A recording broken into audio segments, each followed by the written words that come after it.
What up? It's Dizaster, and I'm back on fucking detention. I'm in the detention room again with the homies.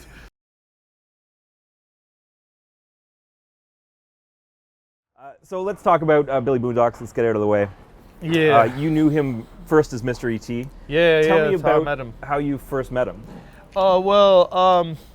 So back in the day when we was, the grind time era was like crazy and we first started, we was like causing a lot of fucking like buzz on the internet, and this was around the time again, battle rap was at its craziest height. I got on this MTV show and there was for $1 million and we got conned by the guy, but it was like on MTV and I was battling on that show. So at the time the MTV crew wanted to follow me around and get my normal life type of shit, you know what I'm saying? And it's crazy because it just so happened there was a Dumbfounded was throwing I forgot what it was called. The bar exam. It was called the bar exam. So yeah, the bar exam. Yeah, it was the bar exam. So the bar exams were going on, and Dumbfounded was still throwing those, and we went down to that event to support Dumbfounded because he's the homie and shit. And we were all chilling there. Now, when I came over there, the MTV fools showed up and they didn't even tell me they were coming, you know what I mean? They came to follow me around without even telling me, you know what I mean? They show up at the front door and I see them, I'm like, oh shit. I was like, what are you guys doing here? They're like, we want to interview your fans and just see you in your... So as we were talking, they're like, we kind of want to see you for the show. We want to really add on a crazy part. We want to see you in your element and have you bring, because you're the only real battler on the show, you know what I'm saying? They're like, we want to see what the battle world's about. Do a battle for us right now. I'm like, right now?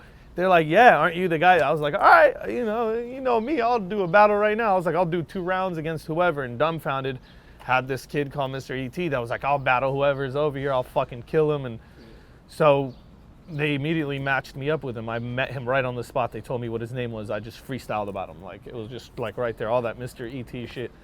So to me, it wasn't nothing. It was just a random kill, you know what I'm saying? I forgot about the kid because I've killed so many people, you know what I mean? Like, so he fucking flipped out after that happened, and it was a new world for him, you know what I'm saying? So like, the dude got all depressed and, didn't want to rap anymore. He told me the story himself. What do you mean depressed? Like, he basically told me the story himself when I met him. I'll get to that part, but okay. I'll tell you why I know all this is true. Like, he literally supposedly cried over the battle. Like, this is from his own mouth, you know what I'm saying? Like, it ate him inside, and he decided that he would change his name and come back, and that would be the only way he could erase what happened, you know what I'm saying? Like, which is kind of a smart idea in his point, but he's stupid for telling people that that's who he was. He could have played it off for a lot longer.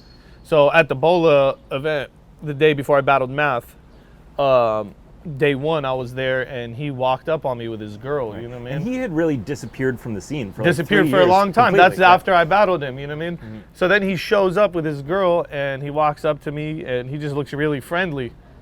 And he's like, what's up, Dizaster? So I'm like, what up, what up, what up? And it seemed like as if he knew me, so I was like, what was your name again? Like, and he looked at me, he's like, are you serious? And I'm like, yeah. I was like, my bad, bro. I fucking, because this happens to me with everybody, bro. And people feel disrespected all the time. And it's no disrespect. I just meet a lot of people, bro. Names and faces sometimes slip me, you know what I mean? Like, and that was like 5 years ago I battled him. I battled hundreds of people after him. So then he goes, oh, it must be cool to be able to do that to people, huh? And I'm thinking, like, what the fuck is going on at this point? You know what I mean? He's just like, you really don't know who this is? He's like, Mr. E.T., bro. And I'm like, oh, shit! I really started screaming like that. Like, I did a 360, like, oh, shit! What's up, bro? Because, I'm not a dickhead. I was like, how you been, and we just started talking. It was very friendly. I don't know. I think he probably felt insulted because I had so much respect for him. Like, it probably looked like as if I was faking it, but I wasn't, because I'm just a cool dude like that. I was just like, hey man, how you been? You still rapping? You still battling, And he was just like, yeah, but and shit got all weird and serious. He's just like, and he told me the story, like right there, you know what I mean? And I came back as Billy Boondocks, and so he's always had this weird thing, like where he's like, he sees me and I'm like this weird. Did he try to battle you at that event? No, but he's always had this weird shit towards me. Like, I'll fucking... Like, when I walked away from him, he was saying some shit to me, but I didn't even care. Like, I was just like... I remember him saying, like, if you ever want it again, you could get it. Da-da-da. And I had my chick with me, too, so it was, like, weird. I just walked away, man, and, like... whatever, I don't care about him, you know what I'm saying? And then, like, you know, he went around terrorizing other battlers since. Right, and I saw him actually coax Mystifab, Johnny Storm, and Calico into like a 4-man freestyle battle. But you see, like, the way Phoenix. he did it, like, here's the thing, like, and that's what people don't understand. Like, if he would have rolled up on me and Pete and just started rapping, like, if he would have came up there and started spitting, he probably would have battled us. Either we would have thought it was so whack we didn't want nothing to do with it, or he would have said some bars and it would have been good and awoken the challenge spirit in us to be like, oh, I'll take that back and flip it at you. But he didn't even do that. He's a fucking idiot. Like, the way he came at the whole situation was not on some hip-hop shit. He didn't come there on some hip-hop shit. He came there on some man-to-man disrespectful shit, bro. Like, we owe you something. Like, nobody owes you shit. What did the cameras not catch?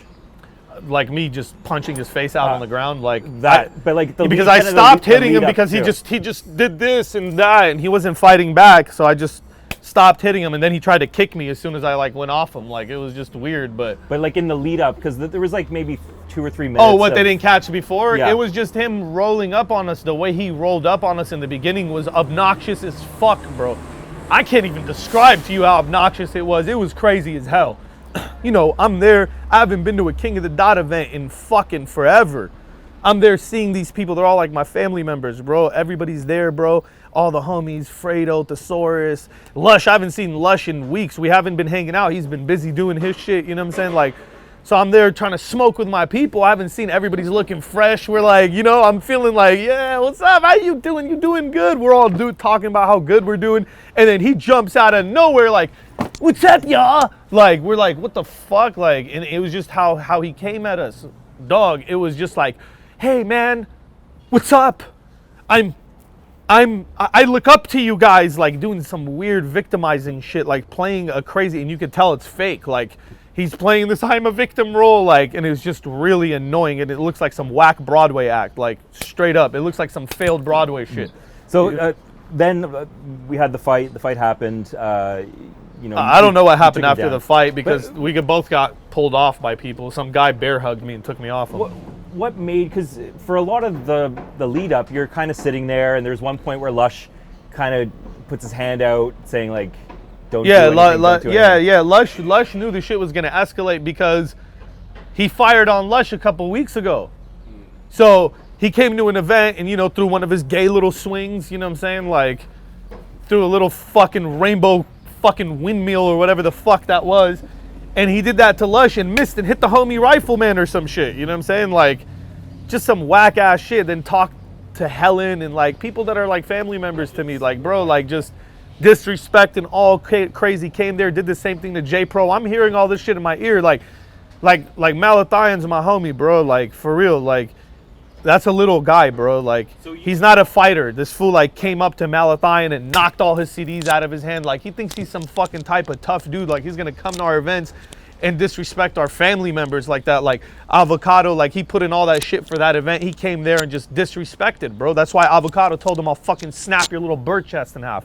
Because I felt his pain. That's the type of pain I was feeling too. Like, yo, you like all in our shit now, and like you're going way too OD. And I felt like if I didn't do something there, it was gonna go on for another hour. Right. Like, where would I have escaped it? He would have followed us around the whole place until we battled him or fucking smacked him.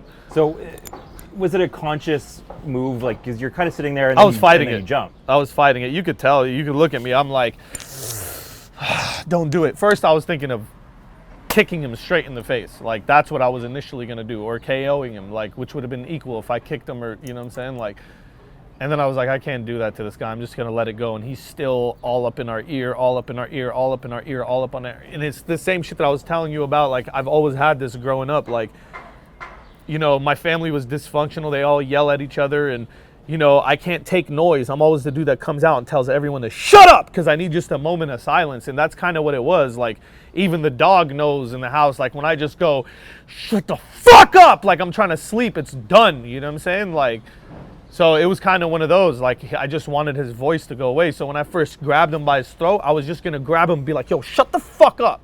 But he, like, which I respect him for, he actually fired on me for grabbing him. I couldn't hold him in the position. That's why I slammed. The reason why I ended up punching his face out on the floor is because he punched me. And that pissed me off. Like, it really did. That shit, he caught me with a right and it pissed me the fuck off. And that's why I slammed him on the wall, fucking slammed him on the ground and punched his face out. He started leaking. I had blood on my fucking knuckles. And then after I punched him and he was doing all this shit, he wasn't doing none of that. I just stopped hitting him, bro. Like, it looks like someone pulled me off, but I let them pull me off. It was kind of like the math shit. Because when I was on top of math, he wasn't fighting, bro. He was just curled up and he was trying to grab on my shirt and shit like that. Like, so I just stopped at one point because you're just not going to keep hitting somebody that's not hitting you back, bro. So what's the reaction been online? You say your Twitter must be blowing up. Most people are fucking happy I did it. You know, there's a couple people talking shit, but they're always going to be talking shit because they want me to look like a bitch. They want people to roll up on me and do that to me and me not to do anything. They're the most fickle fucking faggots on earth. Like, these fans, I don't really fuck with them like that. You know what I mean? Like, they're just, you know what I mean? Some of them are just, you know, there to just fucking always hate you no matter what happens. Like, it don't even matter, bro. If it was somebody else that did that to Billy Boondock, they would have got away with it. You know what I mean? If somebody else would have punched Math, they would have got away with it. It's because I'm Arab or whatever it is. Like, I'm considered white to them. Like, it's immediately a race thing. Like, perception is crazy, man. A lot of people see things different than what reality really is. And reality is we're all grown men and nobody wants a grown man yelling at you and fucking, you know what I'm saying? Like I said this a bunch of times and I'm gonna say it again. Like, when me and my pops argue, he uses a low tone when we talk to each other. You understand that? I'm not gonna have some other grown man yell at me when even my dad never yelled at me, bro. In school, the principal used to fucking yell at me. I'd pick something up and toss it and then I'd end up getting expelled, bro. I'm not having a grown man yell at me and verbally abuse me, bro. Like, you know what I'm saying? Piercing my ear when I'm just trying to hang out. And especially when I'm asking you to leave nicely 1,000,000 times and I was nice in the beginning. Like, how do you ask somebody 1,000,000 times to just go and the sound doesn't go away? I just wanted the sound to fucking go away, bro. I blacked out. So, fucking little fruit. You're about 10 months away from... Should have fucking beat his ass for the way he was fucking dressed, bro. What were you saying? So, man? like, 10 months ago, the whole Math Hoffa thing happened. Yeah. All of that noise has kind of faded away in the last few months. And right now, the buzz is, when's Dizaster making his comeback? Yeah. Is Dizaster going to be on World Domination 5? Who's he going to battle? All that kind of stuff. So, but from what I remember, the conditions of the agreement of the ban were that it was going to be a 12-month ban, and you had to show that you were sorry about Math, or it would depend on your behavior or something. So, how has this situation with Billy impacted your relationship with King of the Dot? Well, Organic was mad at me at first, and then I walked up to him and I was like, "This is what happened. Go ask all these people." And then he talked to all. He damn near interviewed all the fucking people on the roof. Seen the videos, came back to me. He's like, "It's all good, bro." And Avocado was like, "I love you, bro. I'm not mad at you." And that was the most important thing to me because I felt like shit. I'm like, damn. And while I was hitting him, that was one of the reasons I got off him too, because I remembered I was at King of the Dot. I forgot I was at King of the Dot until like I was on top of him. I'm like, oh, I'm at King of the Dot. Oh fuck! I just got up. I'm like, fuck. I hope I didn't do too much. You know what I'm saying? Like I kind of was just trying to get it over with real fast, but it went too long. Like, the whole scuffle went too long. It was supposed to just be like, shut the fuck up. And he was supposed to be like, all right, man. But, you know, I respect him for not being a bitch about it. Like, he really fired on me. I didn't think he would do it. I swear I didn't think he would punch me.